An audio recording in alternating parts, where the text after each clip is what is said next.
दोस्तों आज हम आपको एंशिएंट वर्ल्ड से जुड़ी कुछ ऐसी चीजों के बारे में बताने वाले हैं जिनके बारे में आपने सुना तक नहीं होगा, क्योंकि इस वीडियो में मिथरस नाम के एक मिस्टीरियस गॉड से लेकर बादलों से ऊपर मौजूद एक ऐसी अजीब जगह शामिल है जिसकी आप कल्पना तक नहीं कर सकते। तो चलिए शुरू करते हैं आज की इस मजेदार वीडियो को। Number 10, Diyarbakir. दोस्तों आर्कियोलॉजिस्ट ने हाल ही में टर्की में एक बहुत अद्भुत खोज की है। दरअसल उन्होंने वहां से एक टेंपल स्टीप को खोजा है जो न सिर्फ आज से 1800 साल से भी ज्यादा पुराना है, बल्कि जहां एक रहस्यमय गॉड मिथरस की पूजा की जाती है। ये मिथराइज्म रिलीजन के एक देवता थे और इसके साथ ही इन्हें डिफेंडर ऑफ ट्रूथ यानी सच्चाई की रक्षा करने वाला भी कहा जाता था। आपको बता दें कि मिथराइज्म रिलीजन के बारे में ऐसा कहा जाता है कि वे वहां प्राचीन रिलीजन था जो असली इल्यूमिनाटी से ताल्लुक रखता था। और तो और बहुत से लोगों का इसके बारे में ऐसा मानना भी है कि मिथरस आज भी हमारी पृथ्वी पर सीक्रेटली मौजूद है, जिस तरह एक समय पर नाइट टेम्पलर और मैसोनिक सोसाइटीज रहा करती थी। मिथरस के बारे में कई हिस्टोरियंस और किताबें ये बताती हैं कि मिथरा एक पर्शियन गॉड थे और रोमन एम्पायर ने पर्शिया से लड़ाई के बाद मिथराइज्म रिलीजन के ऊपर बैन लगा दिया और तब से मिथराइज्म रिलीजन के लोग टर्की में अंडरग्राउंड होकर रहने लगे थे और उनके उसी अंडरग्राउंड स्ट्रक्चर के रुइंस को आर्कियोलॉजिस्ट ने हाल ही में खोजा है। Number 9, the elite woman of El Argar. ये खोज ऑटोनॉमस यूनिवर्सिटी ऑफ बार्सिलोना के रिसर्चर्स ने की है। दरअसल उन्होंने एल आर्गर से कुछ वुमेन स्केलेटन्स को खोज निकाला है जिन्हें काफी कीमती गहने और रेयर जेमस्टोन के साथ दफनाया गया था। और रिसर्चर्स बताते हैं कि एल आर्गर में खोजी ये कब्रें एक एंशिएंट सोसाइटी से बिलोंग करती है जहां एक समय एक एलीट वुमन का राज रह चुका है और ये कल्चर पूरे यूरोप के सबसे पुराने कल्चर्स में से एक था। अगर बात ऐसी है तो ये तो उन लोगों का औरतों के प्रति नजरिया ही बदल देगा जो औरतों को केवल घर के काम के लायक मानते हैं। दरअसल आर्गर साउथ ईस्टर्न स्पेन में मौजूद आइबेरियन पेनिनसुला पर 2200 बीसी में बसाया गया एक सेटलमेंट था जिसने अगले 700 सालों तक यानी 1500 बीसी तक इस जगह पर राज किया था। पर यह अपने अंतिम 200 सालों यानी 1700 बीसी से 1500 बीसी के बीच में एक प्रिमिटिव सोसाइटी में बदल गया था और यह मेडिटेरेनियन के वेस्टर्न पार्ट में पहली ऑर्गेनाइज्ड स्टेट थी। ये आज से 4000 साल पुराना सबसे एडवांस्ड कल्चर था। पर इसका रहस्य कुछ ऐसा है कि आखिर कैसे कोई साधारण सा कल्चर एकाएक 200 सालों के अंदर एक प्रिमिटिव सोसाइटी में बदल सकता है। इसके बारे में बार्सिलोना के यूनिवर्सिटी के रिसर्चर्स का कहना है कि इस कल्चर ने इसलिए इतनी जल्दी तरक्की की क्योंकि इस सोसाइटी पर एक औरत का राज था। वैसे आपका इसके बारे में क्या कहना है, हमें कमेंट करके जरूर बताएं। Number 8, ancient Chinese pyramid. दोस्तों ये खोज चाइना के स्ट्रेच ऑफ लैंड की है जहां कुछ रिसर्चर्स ने कई अजीब तरह की डिस्कवरीज को अंजाम दिया है।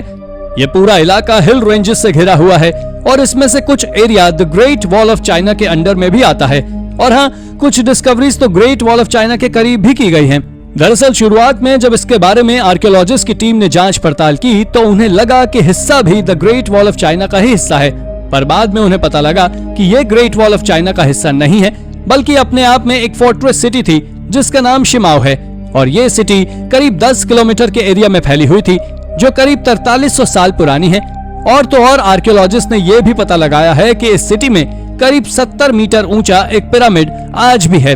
लेकिन जब आर्कियोलॉजिस्ट ने इसका एक्सकवेशन किया तो उन्हें शुरुआत में ही वहां से ऐसे आर्टिफैक्ट्स मिले जिसने आर्कियोलॉजिस्ट को पूरी तरह हिला कर रख दिया।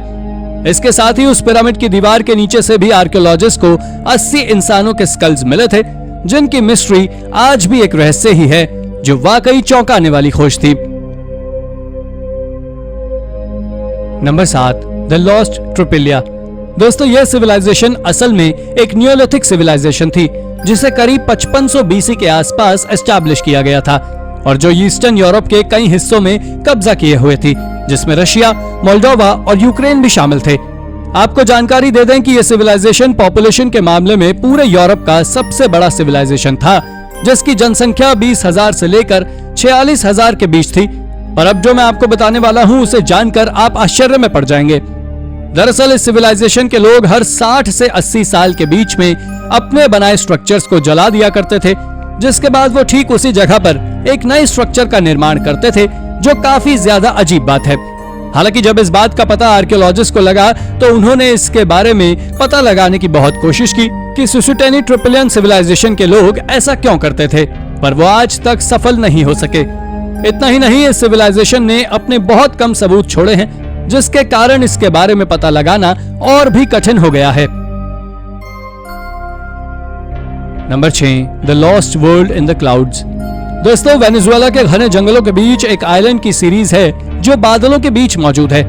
ये बात सुनकर आप में से कई लोग चौंक गए होंगे, इसलिए आपको बता दें कि ये आइलैंड्स ऊंचाई में किसी पहाड़ की चोटी से कम नहीं है, पर इसके बावजूद भी ये देखने में किसी पहाड़ की चोटी की तरह नहीं है, बल्कि इन माउंटेन्स का ऊपरी हिस्सा बिल्कुल एक टेबल टॉप की तरह फ्लैट है। अगर सी लेवल से इनकी हाइट को मापा जाए तो पता लगता है कि ये पहाड़ी करीब 9000 फीट से भी थोड़ी ज्यादा ऊंची ही है, और इसकी ऊंचाई का कारण ये आइलैंड बादलों के ऊपर पहुंच जाते हैं, जहां से ये एक अलग दुनिया की तरह नजर आते हैं, और ऐसा लगता है कि मानो ये आइलैंड आसमान में तैर रहे हों। और उन्हीं में से जो सबसे फेमस माउंट है उसे माउंट रोराइमा के नाम से जाना जाता है। इस आइलैंड या कहे माउंटेन से आर्कियोलॉजिस्ट को कुछ ऐसे प्लांट स्पीशीज मिले हैं जिसके बारे में शायद ही आप जानते हो, क्योंकि ये प्लांट्स केवल और केवल उस आइलैंड पर ही पाए जाते हैं, जिस कारण से साइंटिस्ट अब तक इसकी जांच में लगे हुए हैं। Number 5, Saint Peter's birth place. ये बात आज से कुछ साल पहले की है, जब आर्कियोलॉजिस्ट ने एक एंशिएंट चर्च की वॉल पर एक इंस्क्रिप्शन को खोजा था, जिसमें सेंट पीटर्स के बर्थ प्लेस के बारे में कुछ नई जानकारी थी।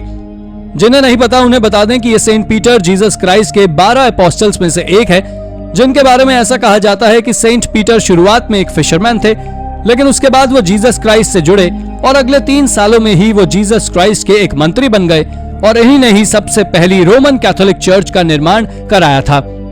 हालांकि अब अगर उस इंस्क्रिप्शन पर लिखी जगह के बारे में बात करें तो वो जगह इजराइल में है, जहां सेंट पीटर और उनके भाई एंड्रयू का जन्म हुआ था। जिसके बाद जब आर्कियोलॉजिस्ट ने उस जगह का एक्सकेवेशन किया तो उन्होंने वहां से एक एंशिएंट चर्च के एविडेंस को खोजा है, जिसको आज के समय सेंट पीटर का घर माना जाता है। Number 4, the mighty cyclops. दोस्तों, साइक्लोप्स ग्रीक माइथोलॉजी में बताया गया एक टेरिफाइंग क्रीचर है। असल में देखा जाए तो इसके बारे में जो डिटेल्स हमें ग्रीक माइथोलॉजी से हाथ लगती है वो इस बात को दर्शाती है कि ये एक प्रकार के जायंट्स हुआ करते थे, जिनकी केवल एक आंख हुआ करती थी। आज तक किसी को भी साइक्लोप्स नाम के इस क्रीचर के एग्जिस्टेंस के कोई भी सबूत नहीं मिले हैं, लेकिन एंशिएंट लिटरेचर में कई जगह साइक्लोप्स के बारे में जरूर बताया गया है, जिसके कुछ सबसे फेमस एग्जाम्पल होमर नाम एक एंशिएंट राइटर हैं, जिन्होंने ओडिसी में रहने वाले एक पोलिम्फेस नाम के साइक्लोप के बारे में बताया था, और वहीं दूसरी ओर एक ग्रीक ऑथर ने भी कैलामेंकस के एक साइक्लोप्स के ग्रुप के बारे में बताया था, और कहा जाता है कि इन्होंने ही माइसेने की फोर्टिफिकेशन का काम किया था। लेकिन आखिर ये जीव कौन थे, कहां से आए थे, क्या ये सच में एग्जिस्ट करते थे या फिर एक मिथ ही है, ये बात आज भी एक रहस्य ही है। Number 3, Meadowcroft rock shelter. Meadowcroft rock shelter पूरे पेनिसिल्वेनिया की सबसे अद्भुत जगह है, जिसको साल 1973 में अल्बर्ट मिलर नाम के एक इंसान ने खोजा था, और उसके बाद इसके एक्सकेवेशन का पूरा काम यूनिवर्सिटी ऑफ पिट्सबर्ग के आर्कियोलॉजिस्ट ने किया था। ये रॉक शेल्टर नॉर्थ अमेरिका में खोजे गए सबसे पुराने ह्यूमन एविडेंसेस में से एक है, क्योंकि जब आर्कियोलॉजिस्ट ने उस रॉक शेल्टर की कार्बन डेटिंग की तो उन्होंने पाया कि ये रॉक शेल्टर्स आज से 19,000 साल से भी ज्यादा पुराने हैं। इसके साथ ही इस रॉक शेल्टर के एक्सकेवेशन के दौरान आर्कियोलॉजिस्ट को वहां से कई प्रिमिटिव टूल्स, फायर पिट्स यानी आग जलाने वाले गड्ढे और कई अन्य एंशिएंट टूल्स भी मिले थे।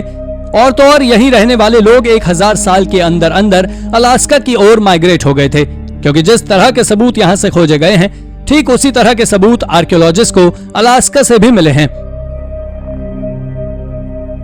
Number 2, the helm of awe. Helm of awe एक बहुत ही पावरफुल और प्राचीन नॉर्स माइथोलॉजिकल सिंबल था, और इस पूरे सिंबल में 8 लाइन होती थी, जो जाकर सीधा एक पॉइंट पर या कहें एक सर्कल के सेंटर पर जाकर मिलती थी, और वो कुछ इस तरह नजर आता था।